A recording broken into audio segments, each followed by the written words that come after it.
Welcome to the Teacher's Toolkit for Literacy, the free podcast for motivated teachers and school leaders who want to inspire their students and school community in literacy learning. Make sure you subscribe to the show on your favourite podcast player, and for more amazing literacy resources, check out the show notes provided with every episode. Hi, I'm Sharon, and I'm the host of a Teacher's Toolkit for Literacy. In every Toolkit episode, we bring you specific resources, tools, strategies, tips, techniques to help you in your job as a teacher of literacy. Firstly, we acknowledge and pay our respects to the Kaurna people, the traditional custodians whose ancestral lands we gather on. We acknowledge the deep feelings of attachment and relationship of the Kaurna people to country, and we respect and value their past, present, and ongoing connection to the land and cultural beliefs. We are now today going to do a podcast on modelling writing effectively in the writing workshop. And Sharon, before we start that though, we might just have a little chatty ramble, do you think? Well, we can chatty ramble because it is kind of on topic in terms of when we're talking about writing. Yeah. Or communicating, because really we want to acknowledge, I think Robin Ewing reminded us in that, in the arts podcast about communication isn't only limited to writing, but of course that is one of the big elements of the curriculum, and so we think about that. I tell you what, I'm really on a chatty ramble here now. We had a wonderful celebration this last weekend, of course, because a story that's very close to your family has now been committed to writing. Yes, my brother started to and completed a wonderful memoir of my mum's life. Yes. Which is really great. Such a gift. So for somebody to commit the energy and the research, because it did take a lot of research, collecting and drawing information from letters and photos and news articles and things that were happening at the time. And I have to say that even though none of us were involved in the writing process, it was wonderful to be part of the information gathering process and to add information, and even me, even though it's my mother-in-law, to be able to, to share in the impact of what her life was on me and, for those to be part of that story. Yeah, we were only thwarted by my memory. So that's another story.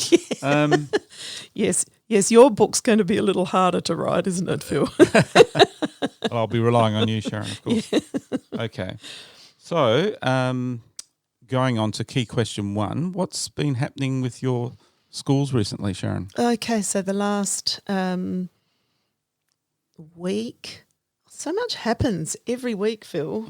It's sometimes I hope I do justice and honour the work, especially all of that work that is done by teachers and leaders that I'm working with. Sometimes I feel like I'm just saying, I've just swanned in, swanned out doing this, but such big work that and ongoing work that teachers and leaders that I'm working with are really doing. So in this last week, things have, we've gone from all the junior primary classes in a school to who've really been analysing student writing by looking at their spelling and to see what we need to do to help our students with their spelling.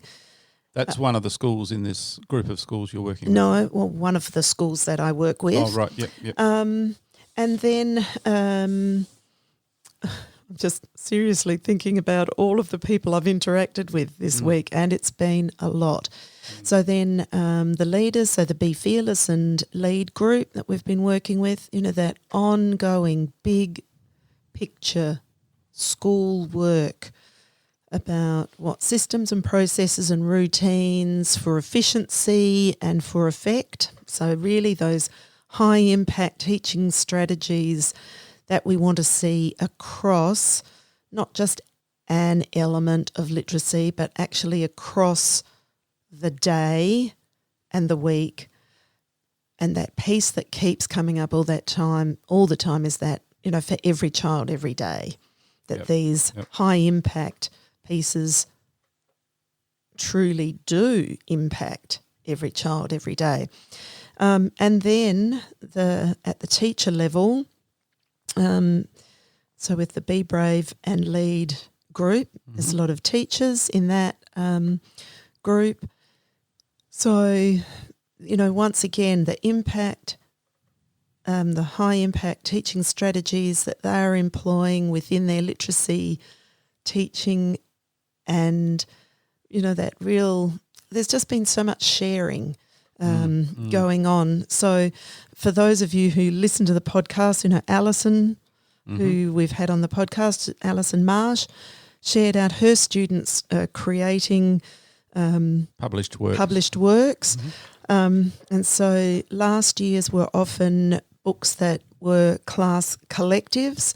This year, one of the texts that every student has published has been a graphic novel. Good heavens. So, to look at that, to look at the depth and the expanse of knowledge and understanding being in that true sense of the word literacy, of what they have been choosing and using in their writing, and is clearly evident through the reading that they've been doing to be able to have that match out, well, not just match out, but to be evidence then in the complexity of the writing and illustrating they've been doing. So that was extraordinary. And you were getting feedback from teachers saying, they've tried things out in their classroom over the last month or so, and yes, things are really changing for them and the children. What's high impact things like Richard talking about how in response to read alouds that he was doing. So this is a year 6-7 class.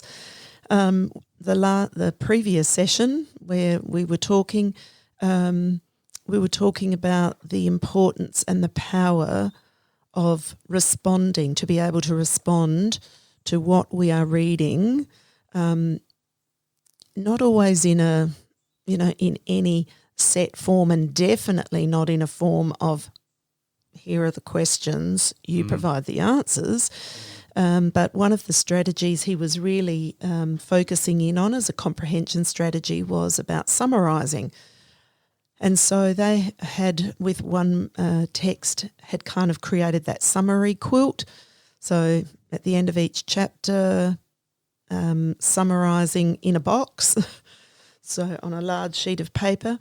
And the students really had said, it's actually not enough space for me to be able to summarise.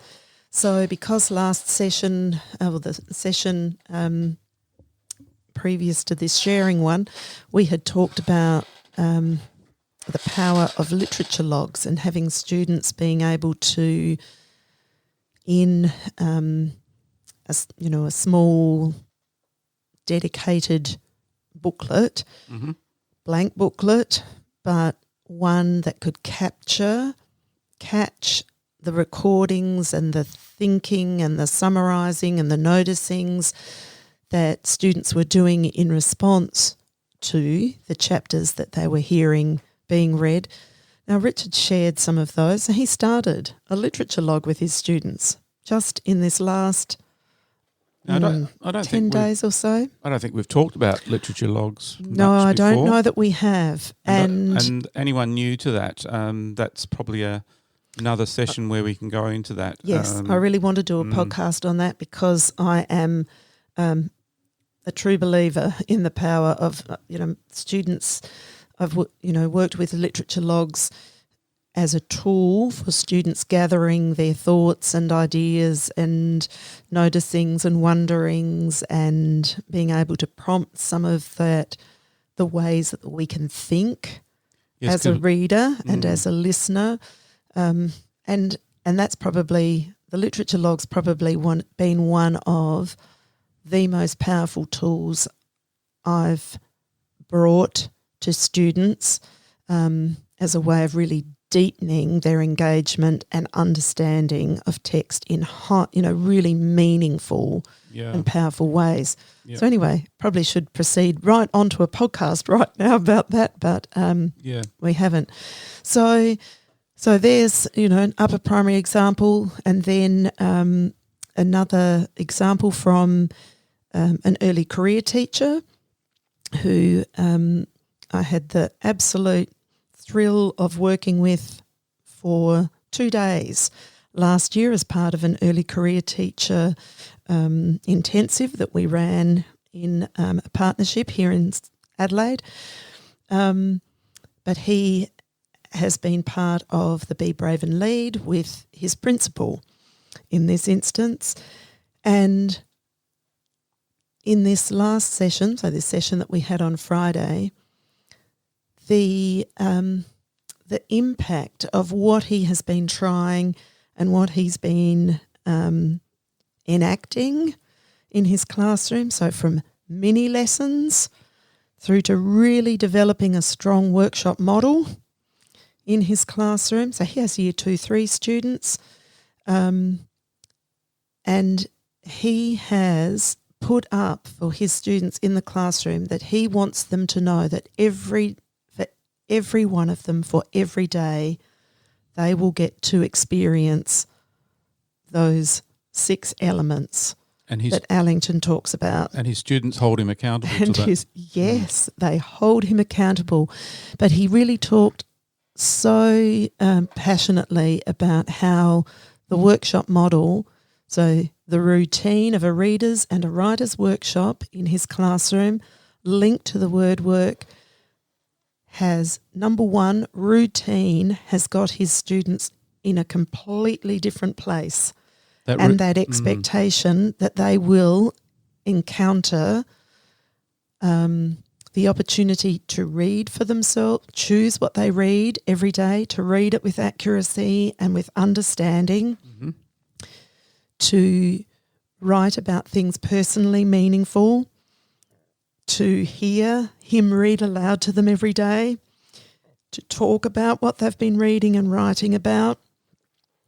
They hold him accountable, and he and they are just thriving on this routine and this wondrous life, really, of being readers and writers in these strong and solid, and we need to link this to one other thing that we frequently talk about, and that's the 3 selves. I was going to say that one. Yeah. So he's really seeing playing out that self-motivation, self-direction, and self-regulation. So, when his principal, early on said, how do we, that's what we want for our students. How do we get that? And here we have a teacher who's clearly not only enacting it, but is articulating that, and his students are too. So, that's very, you feel very privileged to be hearing a teacher be able to articulate what it is that they've implemented, and to be able to really clearly talk about the ways that's the evidence they see from that, not only in what students are doing, but in how they're doing that. Yep. And I'd just like to say there was a real joy in having our recent webinar, and Di Snowball joined us, and it was so exciting that Di gave all this input into it, and all the teachers got so much out of it, and they were so excited by the work in high frequency words. Yes. Yep. And look, Diane Snowball is so generous with her information, with her knowledge and the sharing of that. And, Di never sits still. She has been working so intently on further resources for us to share with everybody, and to really empower, have our eyes and ears on what it is that is important for us to be teaching and bringing to our students and noticing those things and building strong readers and writers. So some more resources coming on Teachific soon. Yes, always that. Okay. Now, going on to our topic today, which is... do you know, before you get onto that topic, I do want to just add to that I absolutely want to acknowledge that I know that the listeners that we have, because we get lots of people sending us information, I actually want to acknowledge that there's a whole lot of stories out there of things that teachers are doing that we don't even get to mention. No. You know, I get to mention a few things from people that, that we're working with, and I'm hoping that in doing that, that may prompt some useful things for others.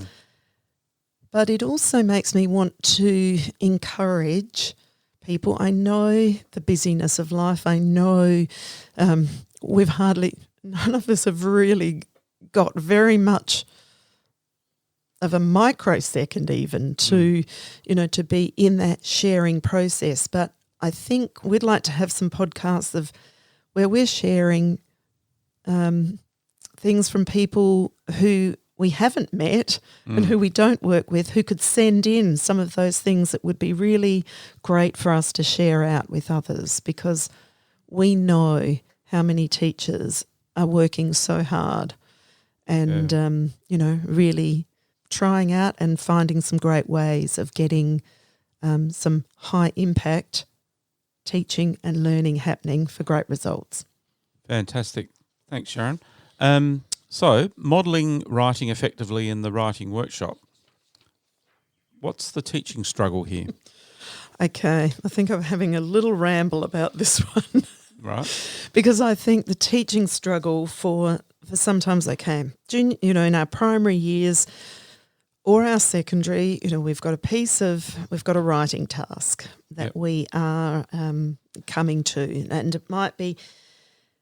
And I'm just going to go through, for me, there was always this whole process in my head about, I want to improve my students' writing, but then I feel like I felt like I was always in this same sort of routine of, okay, so what's the type of writing? What's the structure of that? Where's a planning template that I can find to help us get started with, getting going with that writing? And what's the topic? And where do I link that to the curriculum? And how do I find purpose and audience in that? And how do I fit it into this 5 to 6 week block of time? And, how can this be easier? How can I, how can I make this work? And how long... I used to think this, how long can I sort of push this back from starting, because I know I'm going to get started and some students are going to be finished within a day and not ever want to do any more with that. I'm done. I don't want to improve it. I don't want to change it. We might have started with a planning phase and they've just gone straight into writing it, and I'm going, but there's all these things that I want to teach, these things that I want to bring to them and help them or enable them to grow as writers. And then, of course, there was the other end of the scale of there's the child that finishes early, and then there was always that worry of there's going to be a handful. I remember very early in my career thinking, I've got a handful of children here who've hardly even got anything to submit to me because they've put off the process so long. And where was I in that, watching what they were doing? And so I feel like maybe I'm over-dramatising that, and maybe I was a bit of a panicker about it, but they were the kinds of things that were a struggle for me. Yeah, I had exactly the same thing. So I think it's universal. Universal, yeah. Right. Yeah. So I probably don't need to feel like it's anything but usual. And so it was really hard for me. I found it hard to move on until I found that there was an instructional strategy toolkit, that there were some instructional strategies that were high impact that meant I could start showing students what we were trying to achieve rather than just expecting them to achieve it. So all of these instructional strategies that I want to talk about today all involve, and we've called it modelling, because the piece that the writing process, like the reading process, the piece that we need to see is we need to experience the thinking process. What is it that, so the big question, this is my favourite question to ever ask students about their writing, is what were you trying to do in your writing today? And for me, that was my, I needed to be cognizant of the what was I trying to do as a writer, and so therefore what am I trying to model? Where I had those struggles, as I've been working with more and more teachers, I've found that, yes, they are the same struggles, but there's two other struggles that teachers really come across. And that is they might know about modelling, but sometimes we fall into the trap of over-modelling, that we want to model every detail about something, and so it turns into this big maxi lesson of us doing a lot of the modelling. And so we might be constructing this whole piece in front of our students, and then that leads, the fallout from that is we've got some students then who think, oh gosh, I'm going to have to remember everything that was done there because that's what I'm going to have to do. And sometimes it's a repeat. What we see on paper then is just a repeat of what we've modelled, an exact repeat, copy of. Or for our younger ones, modelling something on chart paper and then keeping it up there, and that's our students just copying that because they don't know how to have a go at unknown words because we haven't modelled that, to spell unknown words, or how to do whatever it is that we're trying to model, or to have a go at unknown words. Yes, or to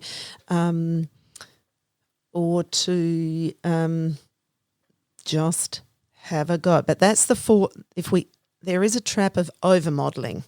And also, I guess there's also a losing a bit of teaching momentum, as we had in Rob Vingerhoot's session where we entered the trench of lost momentum. Yes. And so these instructional strategies that I'm going to talk about today are mini lessons, are part of the mini lesson. So I'll go into more detail about those. But I just want to say, so over-modelling can be a trap, or not a trap, a struggle, and so can no modelling at all.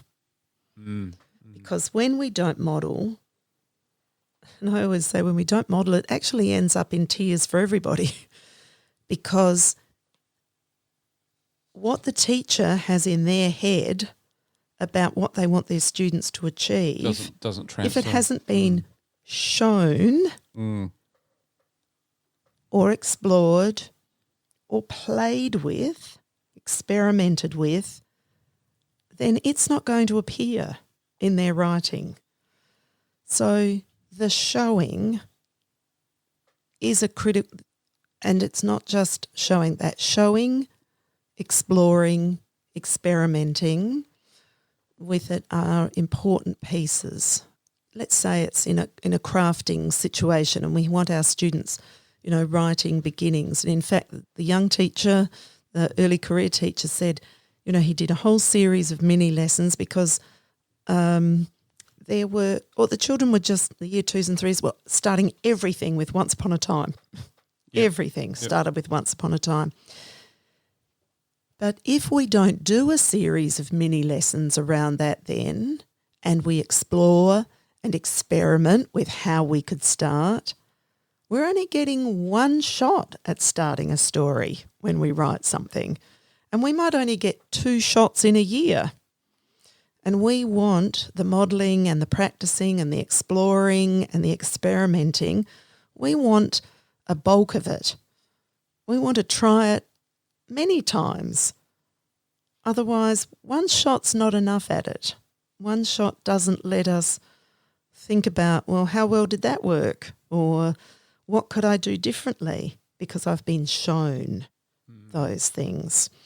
So that was long-winded, folks, but and I'm also just going to apologise right now because we're talking about modelling here and showing, and this is a podcast, and so you can't see this in action. But I'm hoping that by just talking about this, and there will what I am talking about today will also be available on the Teachific site as an overview. So if you're not driving as you're listening to this, you might like to actually, if you are a member of Teachific, you might like to print it off and actually have that with you in front of you as I'm speaking about this today. Okay. I was also going to talk about a problem I used to have in yesteryear classrooms where I would expect a writing task and they would take it home to work with their parents, and then the parents would end up doing the writing task because they had no idea what to do because it wasn't modelled. Is that right? Yes. Yes. Yes. Thanks. That was yesteryear. Yeah. Never happens now. Never happens now. Of course, the other thing that we can't not talk about is what are we modelling and teaching in writing? So we need to be clear about that too.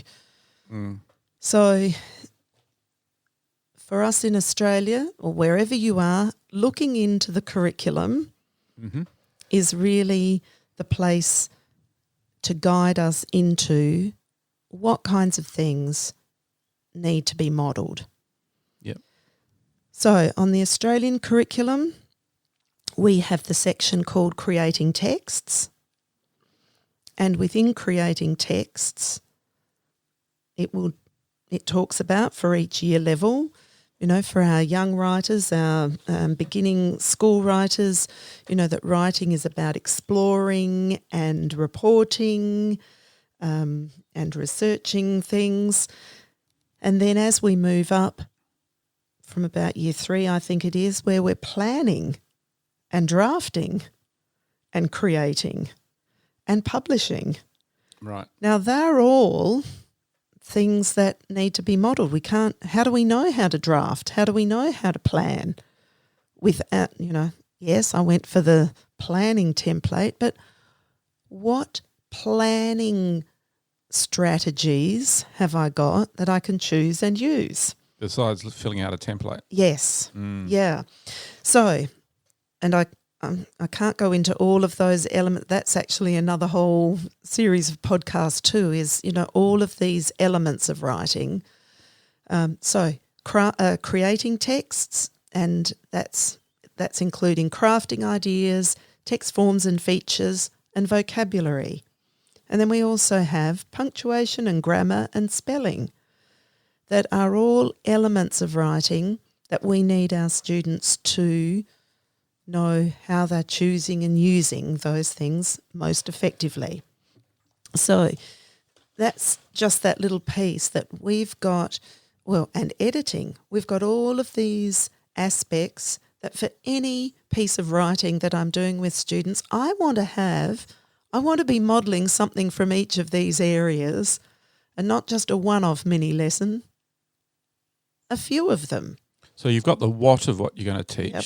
All clear there. Yes. When you actually teach it will be according to what you're noticing. I've noticed in my classroom. That's it. Yep. That's it. So what what are my students not currently Mm-hmm. doing that I would be expecting them to be doing, or not expecting, but that I should be bringing to them. And that's where the curriculum really guides us into, at this age, what is it that I should be, what experiences should I be bringing and modelling to students so that they can be effective in that area as a writer. So you're absolutely right. What do they need? So what have I noticed? And so by looking at their writing, Yep. that's going to give me an indication of what do we need. On that particular day or in that week. Yeah. Yep. And so my roving conference, of course, lets me do that on a daily basis. But for any unit of work I'm planning, I'm looking at the writing that they've done and I'm building up a picture of all those things that what are they next ready for? I need eyes and ears on that all of the time.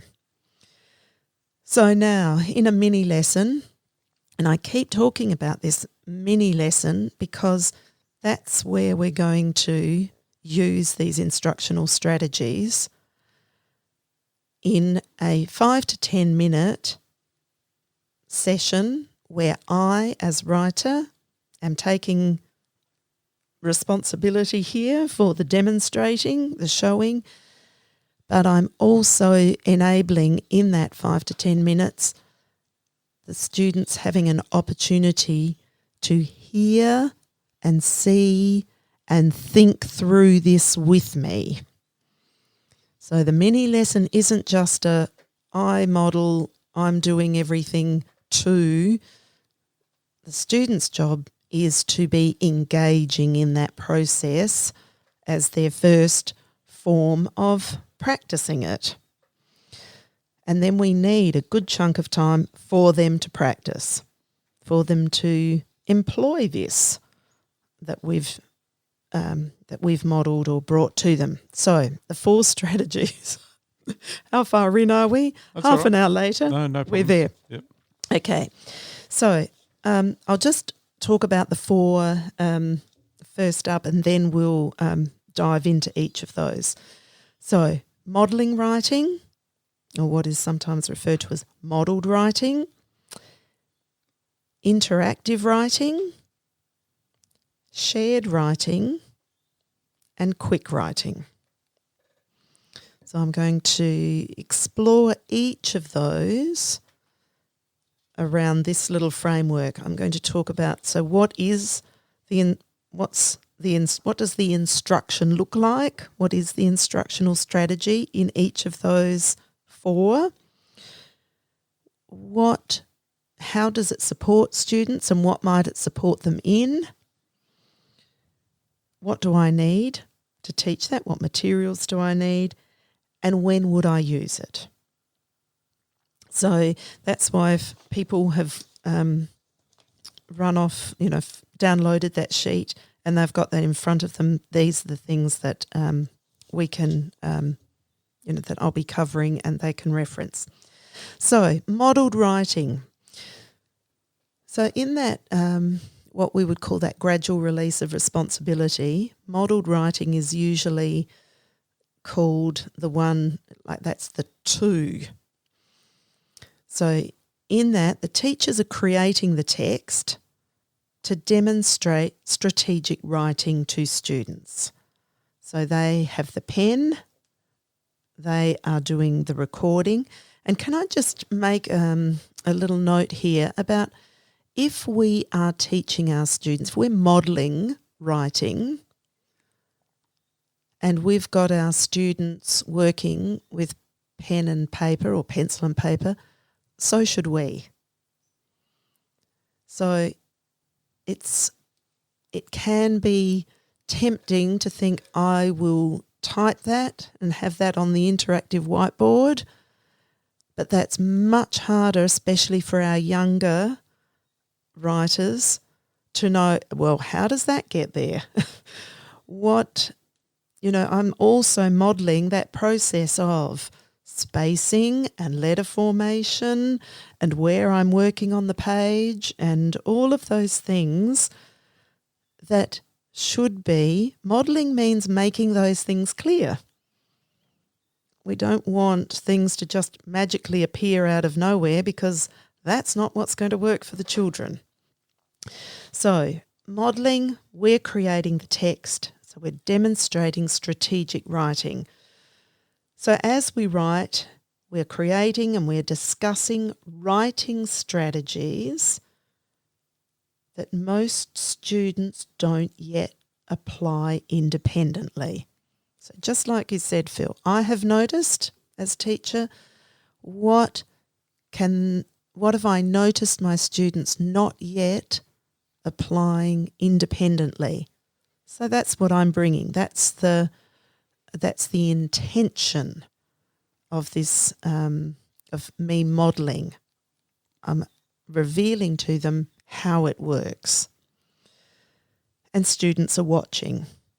So I'll be talking, so I'm thinking aloud, I'm talking, I'm making it known what my thinking and thought processes are as I'm making decisions about this.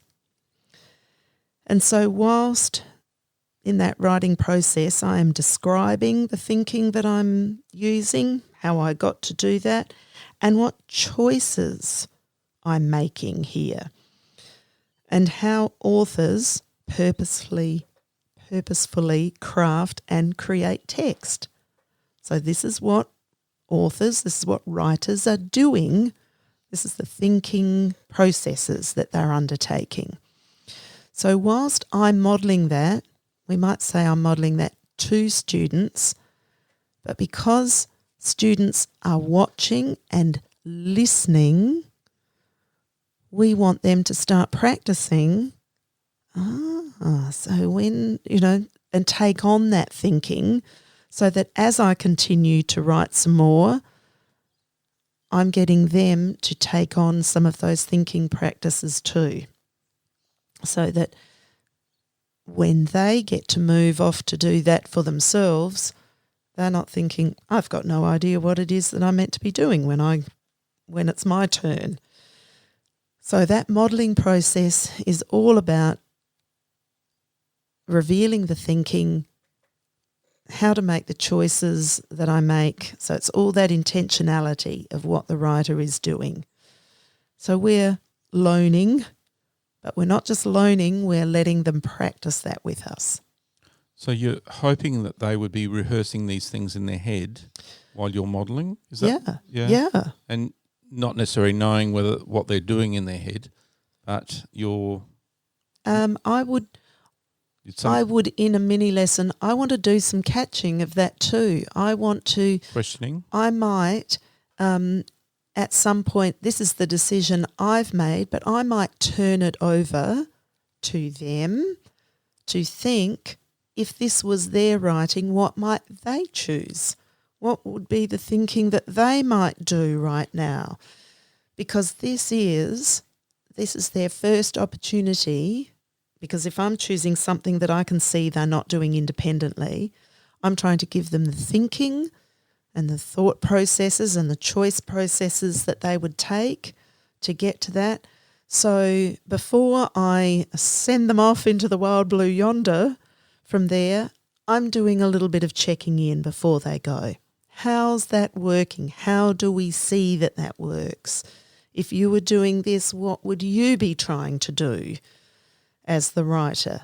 So, we can't just leave it. I've done all of that demonstration. I hope they've been listening. We want them to start, but this is why I have a series of mini lessons about this. I'm not just having a one-day wonder or a one-shot wonder at it.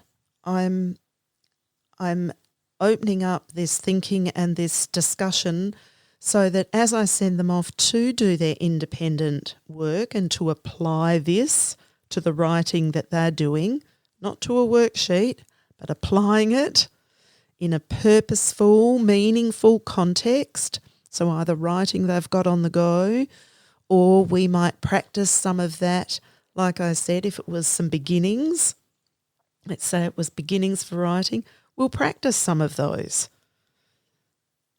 Not just, oh, yep, I wrote one and, yeah, my story's, or I've already got one in my story, I'm not changing it. Now I'm practicing something so that when I go roving with my students, I can find out, so how's that working for you? What have you been trying? How's that going? So the next mini lesson, you're more informed about what you're going to be, or how you're going to be talking to them, and what you've noticed in their writing. And so every mini lesson, you're getting honed in a bit more on what's happening with them. Yes, yeah. And as part of that process, I want them doing some sharing of that. How did that work? And some experimenting.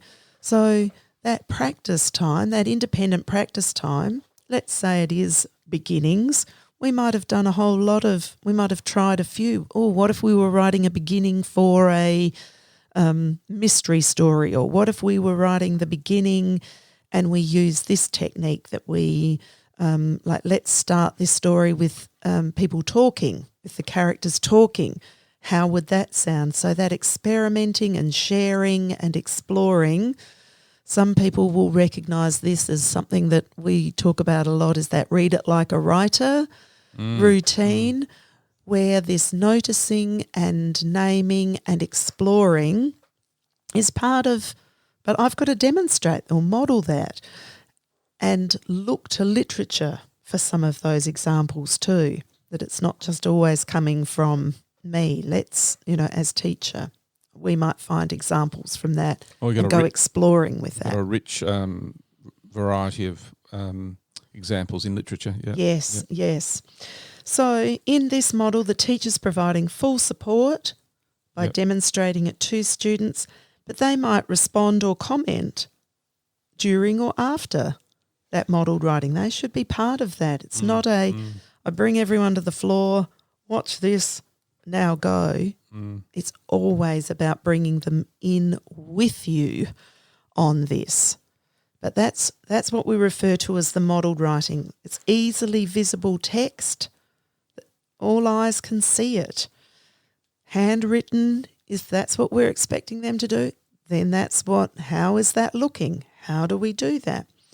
And it should be on something like chart paper, big enough for everyone to see, or you might have your own writer's notebook in the room, which is like an A2, art book, blank book, where we can model and have these things kept as examples. Yep. But we absolutely want, I think I said before, we want to bring children and our students down close for this. Why will they engage with it if they're at the back of the room, they can't see what's happening? We want them in on the thinking and seeing it happening. So we want them close by. And when would we use this? We would use modelled writing when we're teaching students to apply a particularly unfamiliar writing strategy, something that they haven't seen, haven't used before. And when the primary goal is to make writing what are their writing choices that they can apply. So it's really giving them opportunities to know what's available to them as choices, not just, just one thing, but this is what literacy is. It's about building up their repertoire of things to choose and use. So that's where a template just gives one way, isn't it? Yes. And that can be a bit of a problem because the kids get used to that one way of doing it. Yeah. But it might not be about structure. Like I said, it might be a crafting thing. It might be about conventions. It might be about and so therefore, let's say in the modelled writing, it's about editing a piece. I need to give some strategies for editing. There isn't one. There are a number of strategies I need for being a successful editor. And depending on the curriculum year level, So with my receptions, it's a conversation with students about what didn't sound right there, or what would we change, or into our year 5, where it says reread and edit our own and others' writing using agreed criteria. So, if whatever that is that we're chasing down, we want to make sure we have modelled those things. Gives everyone an entry point. Everybody an entry point. So not every mini lesson needs to draw on the instructional strategy of modelling, but it's one of them. Yep. What's another one? Another one is interactive writing. Interactive writing is often referred to as one because it's writing with students. Interactive, meaning that it's not just one person involved in the thinking here, like it might be with the modelled, but we are asking our students to discuss and join in with that. But in interactive writing, so the teachers are writing on write an enlarged text that the whole class or a small group can see. So we might use this. Modelled writing, we can use that with a small group as well. Yep. But I'm generally using that whole class. Yep. Because these are the high impact strategies. If I can do this with the whole class, I've got an entry point for everybody and high ceiling. That is high impact teaching, isn't it? 5 to 10 minutes and I've got the whole class that I've taught and shown and had engaged and doing that, whatever I'm modelling with me in that time. Isn't that such high impact? Yeah, fantastic. It's incredible. Yep. So interactive writing, so teachers are generating the ideas and most of the words for the text. And I'm usually using interactive writing for younger students, or maybe for ESL students, so second language learners. And I'm often focusing in on things like grammar, punctuation and spelling. So those conventions and those pieces there where... They suit well to interactive. Yes, Yeah. because I as teacher am generating the ideas. So I'm the one creating the text, crafting ideas.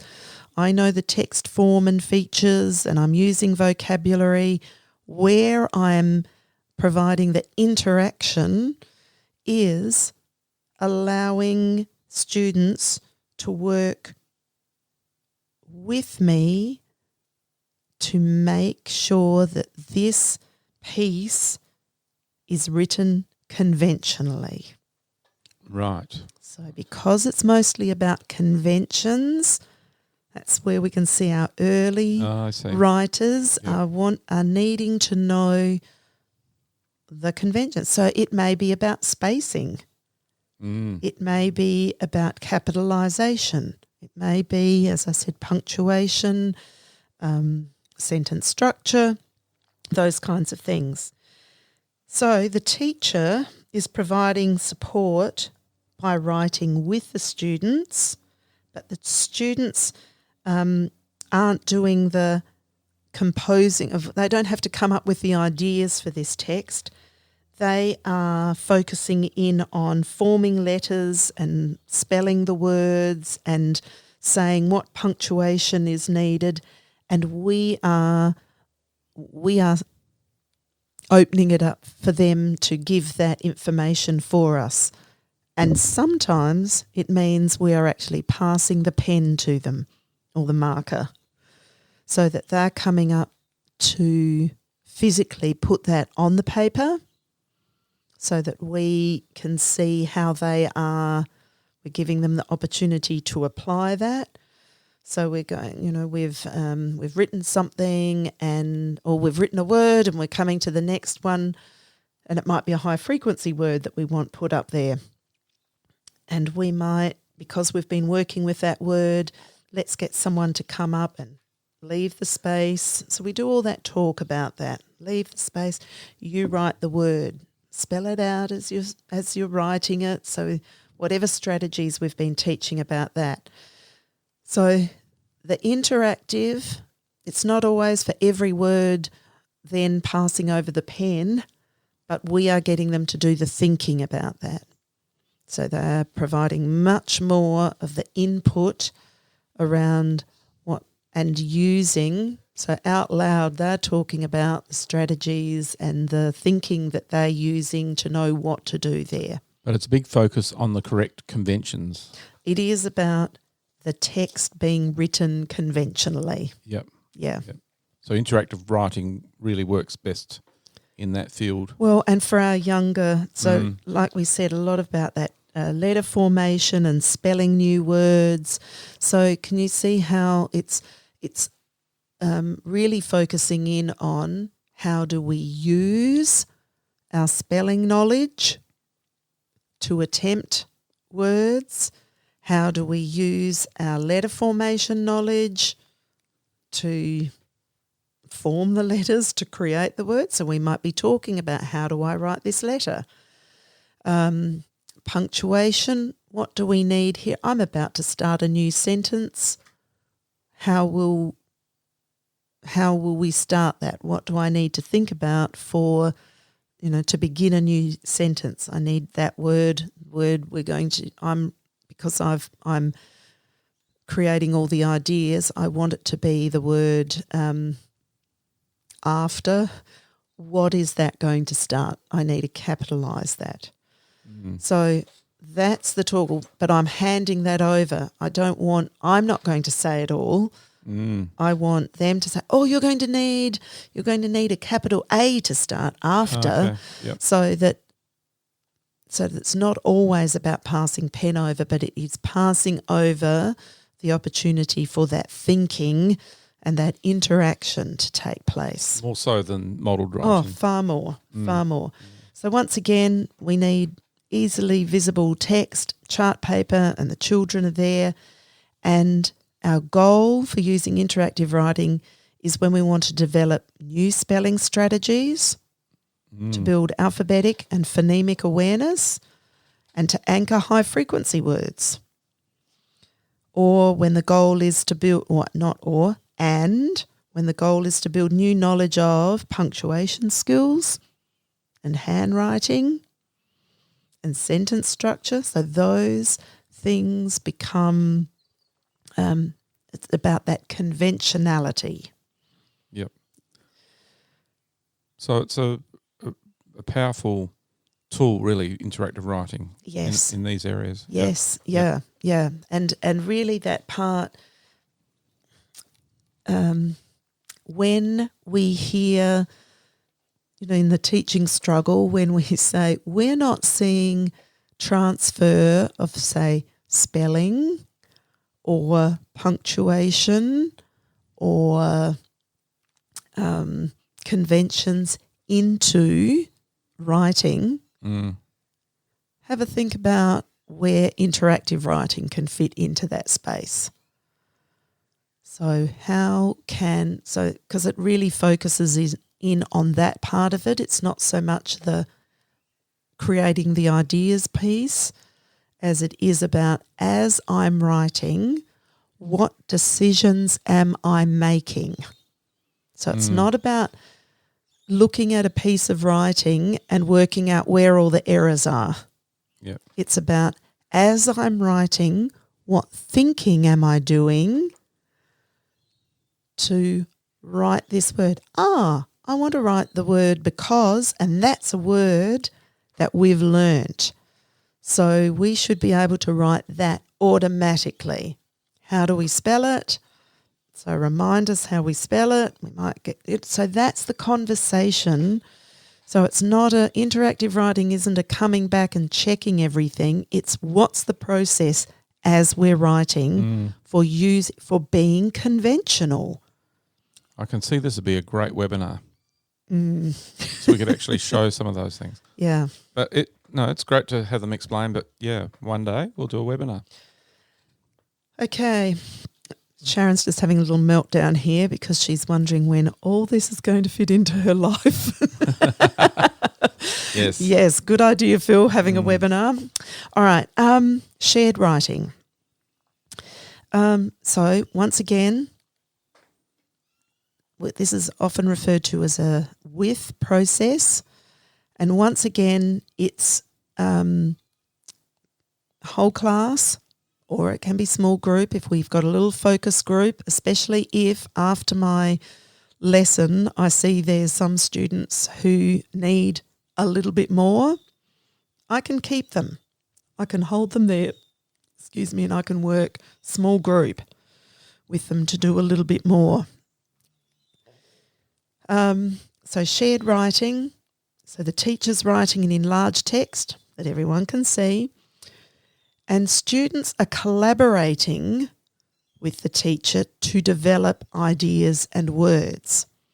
So now this falls into that creating text part that we talked about in the Australian curriculum that's made up of crafting ideas, text forms and features, and vocabulary.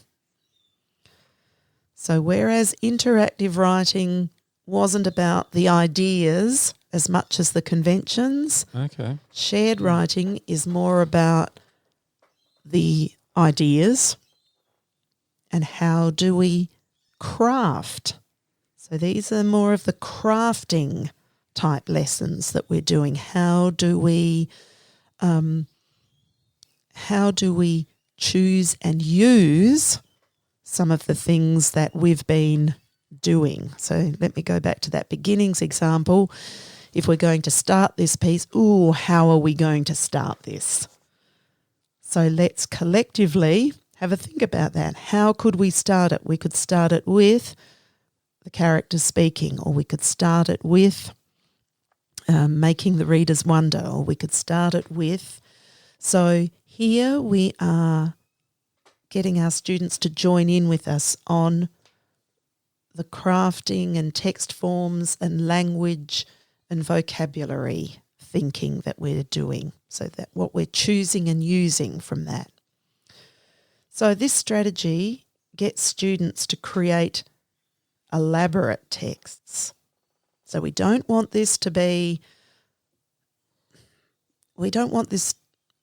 more of what they're already doing. We're elevating this. We are getting them to think about what can we choose from and use here together, so that I'm thinking about that when I'm doing this for myself. So it's all of those processes that together we are bringing to the fore to elevate. So any of these strategies, any of these instructional strategies, just like you said at the beginning, Phil, it's always about I have noticed. Yep. And so if I have noticed, like Dan said about everyone was starting off with once upon a time, I've noticed this. So I'm going to bring you all these ways of starting stories. How shall we start this one? Yep. What can I choose and use? So the shared writing, I'm showing how. That's how the thinking that we're doing about that, so that we're not just falling back into, I start every story this way. That's the only way I ever start. This is about, no, I've got other things to choose from now. So let's practice choosing that. So that's just an example of any of the crafting or text forms and features or vocabulary strategies. I can teach those through shared writing. Like what word, here we are, we've got this sentence, but what word could I use here, or what phrase could we use here?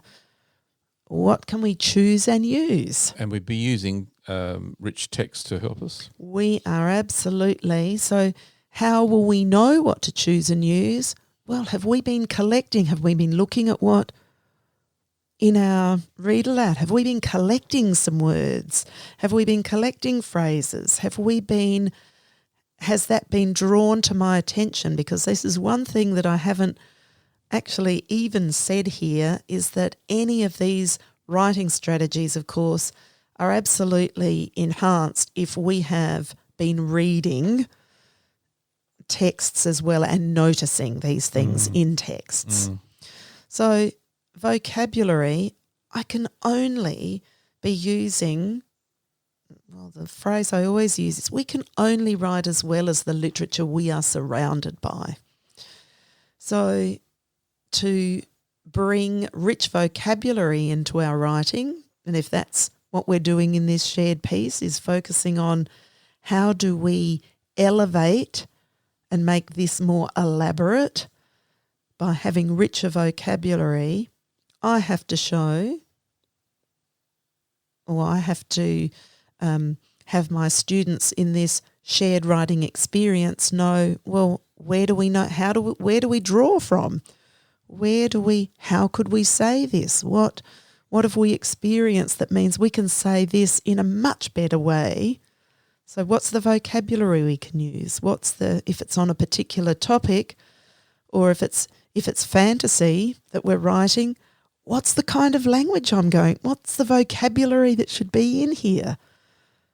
So it's always about this elevation. I've noticed, so now what can I, through the process, what can I direct my students to for them to be about what thinking they're going to be doing here for choosing and using.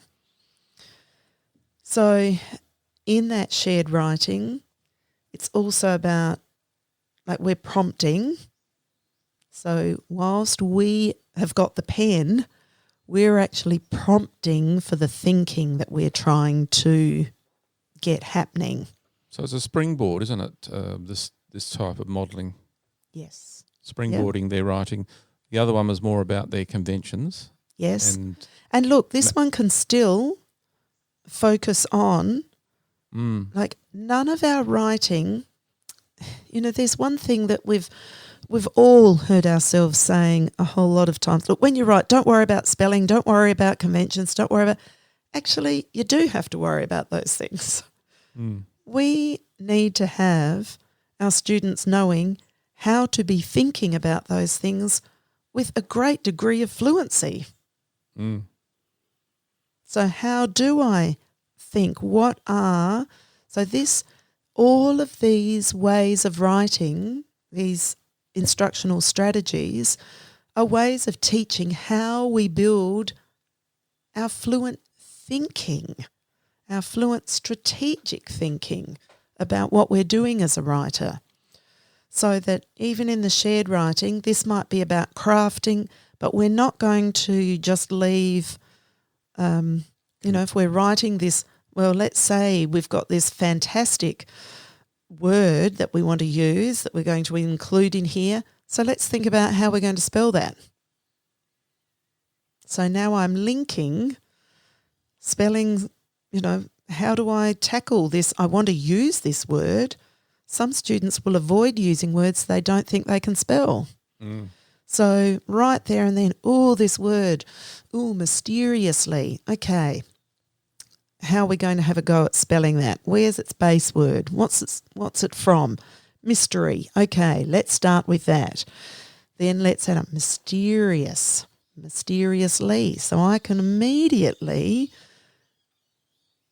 during this process, be the thinker who is thinking aloud and getting them going through these processes that they're needing to do as a writer.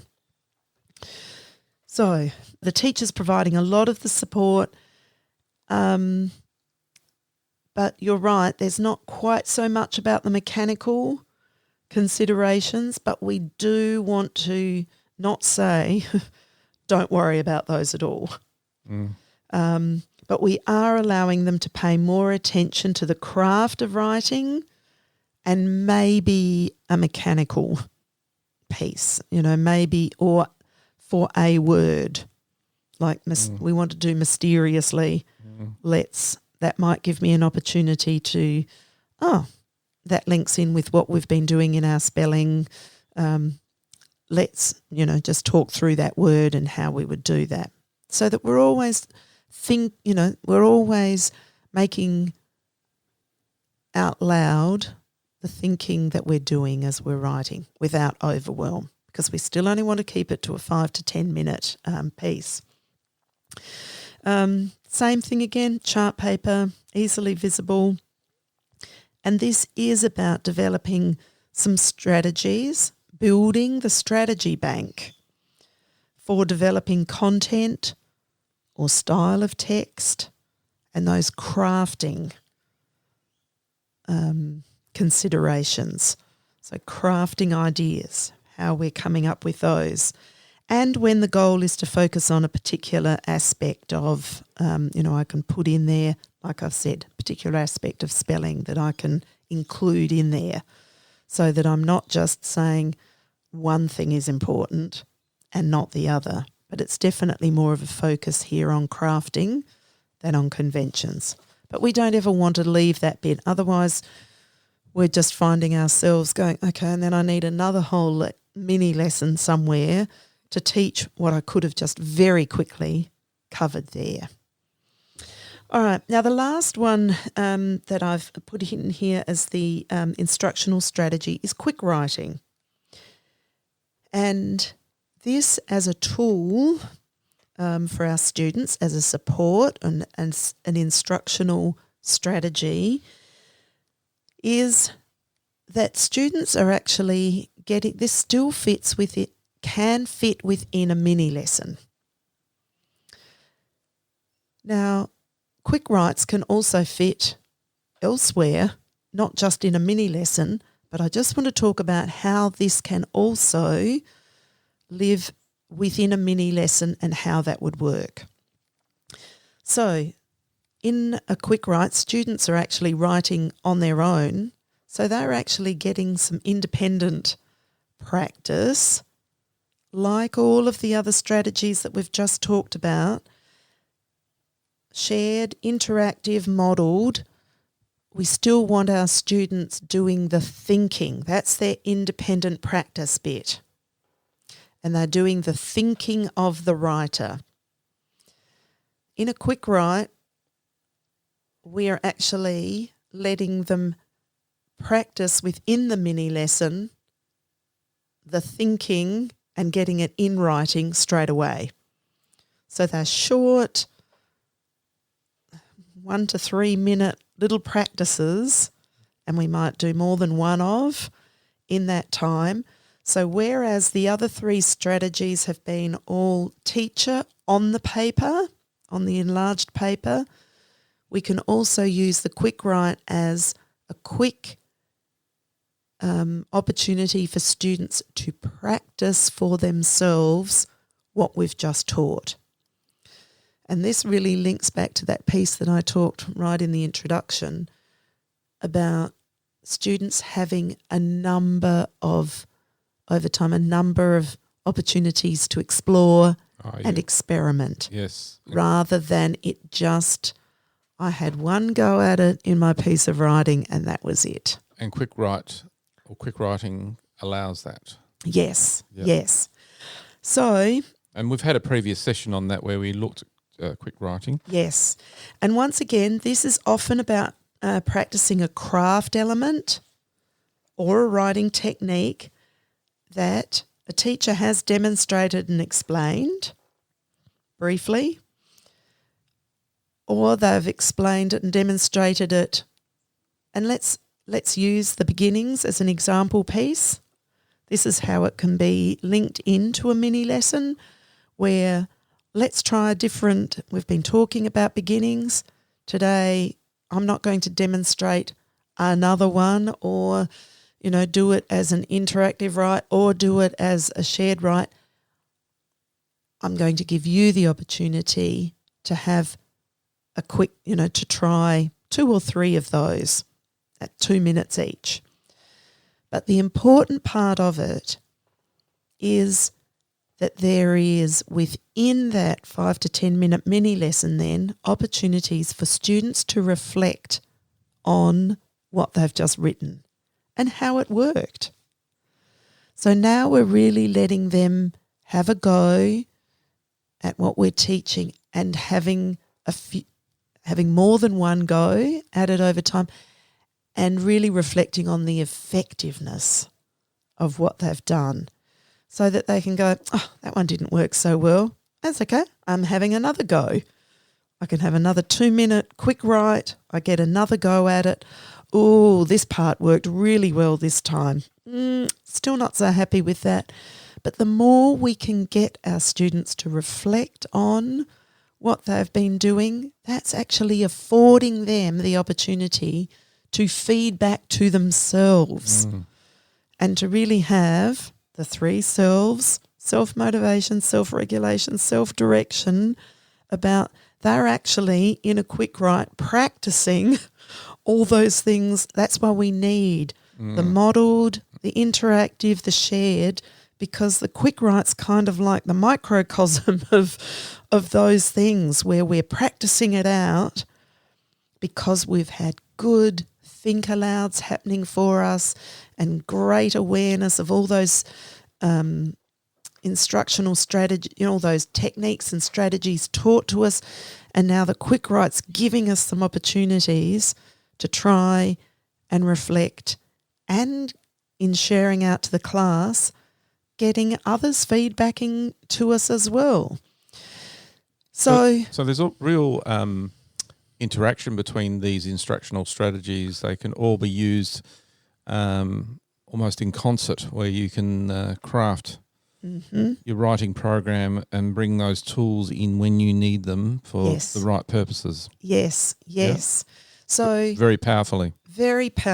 We've got these 4 to really draw on in concert with each other, so that we can make, as teacher, it's not just thinking. Actually, and one of the biggest things I did want to say is that for anything that we want to teach our writers, we can use these strategies in concert with each other. I wouldn't just be using one only for my whole unit of work or this whole piece of writing. I want these things, on different days, I want these things to be at play. Sharon, do you think teachers are focusing a little bit too much on structure through the templates and that sort of thing? I don't even want to go with structure as the topic. I want to say, I know exactly what I've forgotten that I was going to say, is for anything that we want to teach writers, think about how we're going to model that. Yeah. How are we going to do that in an interactive way or in a shared writing way or through the quick write, rather than it just being something that is sitting on a planning sheet or on a worksheet, or lift it from there into how does that look when I am doing that as a writer? Yeah. What is the authentic process? What is it? What's the thinking that I need to do that? Whether that's grammar, whether that's, how do we write more complex sentences? It isn't about doing a worksheet about that. It's about modelling and finding great examples from literature of what is a beautiful, elaborate sentence that sits upon our ear with such literary language that the reader is completely entranced by that. Not because we just added another describing word or broke that sentence up into its component parts. It's showing how do we, so modelling or interactive or shared or quick writes, how do we choose and use language to create something that is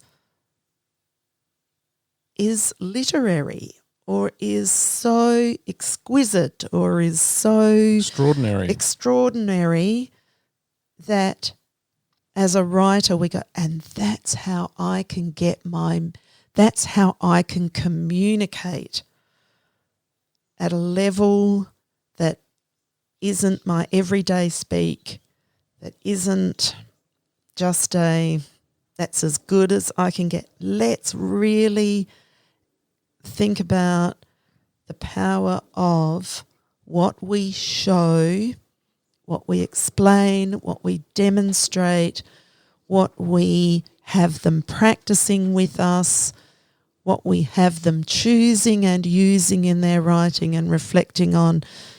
Let's have them really find their voice and their well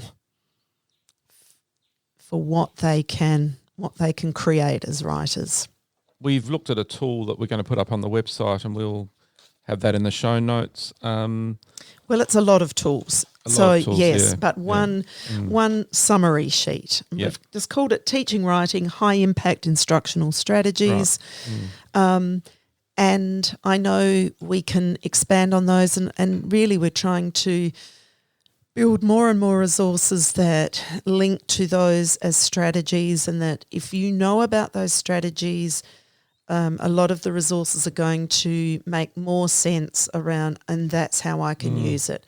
But you're right, we also need to show, just like we need to show our students, what does that look like, what does that sound like, and we shall